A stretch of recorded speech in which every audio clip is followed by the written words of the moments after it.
जेलमा किन हालेका रहेछन् त रवि लामिछानेलाई? अब बुझ्नुभयो होला नि। अहिले हेर्नुहोस् त यी पुराना दलका नेताहरूको कसरी पत्ता साफ हुन गयो।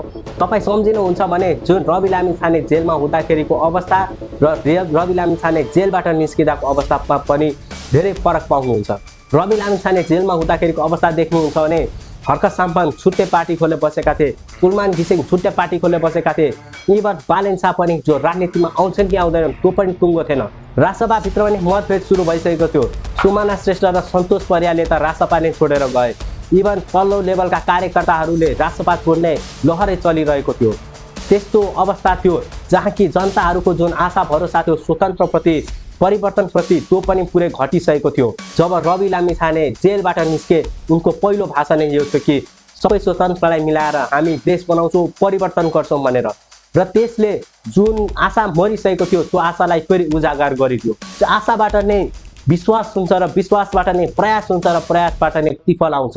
उनले आशा दिलाए, आशापछि उनले बालेन कुलमानसँग मिलेर एउटा विश्वास दिलाए र त्यो विश्वासपछि हामी जनता, कार्यकर्ता, स्वतन्त्र उम्मेदवार सबैजना मिलेर एउटा प्रयास गरौँ, हामीले पनि भोट हाल्यौँ र त्यसको प्रतिफल अहिले हेर्नुहोस् त कति राम्रो आएको छ।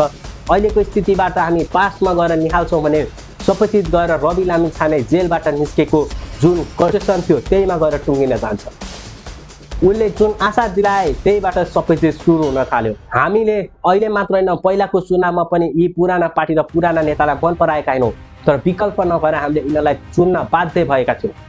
त्यस्तो स्थितिमा ठ्याक्कै स्वतन्त्रको लहर चलिरहेको बेला रवि लामिछानेले सही समयमा सही निर्णय लिएर उनी यति बिजी भएको बेला पनि उनले एउटा नयाँ वैकल्पिक पार्टी खोले, त्यो भनेको राष्ट्रिय स्वतन्त्र पार्टी। र नभन्दै त्यतिखेर रासपा देशको चौथो ठुलो पार्टी भएर निस्क्यो र उनले त्यतिखेर तपाईँको ग्यालेक्सी टिभीमा भर्खर काम गरिरहेका थिए। उनी त्यति बिजी र त्यति कन्सन्ट्रेटेड बेलामा पनि उनले सही डिसिजन लिएर उनले एउटा वैकल्पिक पार्टीको उदय गराए र उनको यो जुन खुबी छ सही समयमा सही निर्णय लिने, त्यसकै कारणले अहिले हेर्नुहुन्छ भने स्वतन्त्रको यति ठुलो लहर आयो, देशभरि स्वतन्त्र छायो र पुराना दल र पुराना नेताहरूको पत्ता साफ हुन गयो। जसरी रवि लामिछानेले उथल पुथल भएको रासपा पार्टीलाई यस्तो उचाइसम्म लगे, एउटा स्टेबिलिटीमा पुर्याए, त्यसै गरी आशा गरौँ कि हाम्रो देशलाई पनि उनले उथल पुथल स्थितिबाट यस्तो उचाइसम्म लगुन्, यस्तो प्रगतिमा लगुन् र स्टेबिलिटीमा राखुन्।